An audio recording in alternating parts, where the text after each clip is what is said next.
আসসালামু আলাইকুম। আজকে আমি নিউ রেসিপি করব চিংড়ি পোলাও। তার জন্য আমি আমাদের দেশি যে কালিজিরা চালটা আছে, এটা 3 কাপ চালে 6 কাপ পানি দিয়ে দিছি আর ধোয়ার পরে 10 মিনিট ভিজায় রাখছি। এখন এটা জাল হবে সিদ্ধ হওয়ার জন্য। আর এর মধ্যে আমি একটু লেবু রস মিক্স করব সিদ্ধ হওয়ার সময়।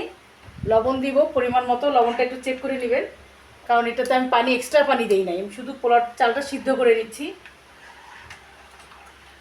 একটু অয়েল দিব, সয়াবিন অয়েল দিলেই হবে।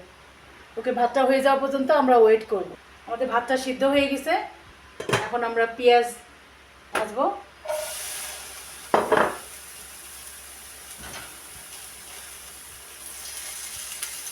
কিছু আদা আমি থেতলে নিছি, আর এখানে জিরার গুঁড়া আছে, কয়টা কাঁচামরিচ চিড়ে নিছি, আর দুটা সাদা এলাচ আর দারচিনি।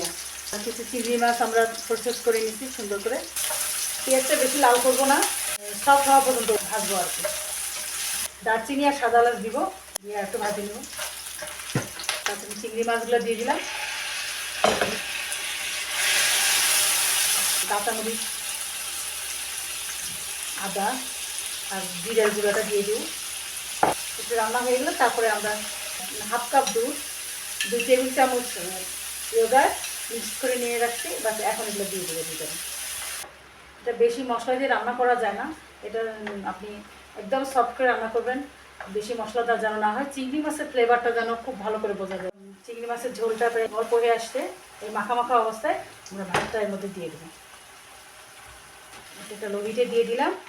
এখন আমরা এটা ঢেকে রাখবো, মিনিমাম হিটে 2-3 মিনিট রাখবো, তারপর এটা আমাদের হয়ে যাবে। এটা আমাদের কমপ্লিট। এখন আমরা এটা পরিবেশন করব। চুলা অফ করে দিলাম। এটা একদম খাবার জন্য রেডি। এটা অনেক সুস্বাদু চিংড়ি পোলাও।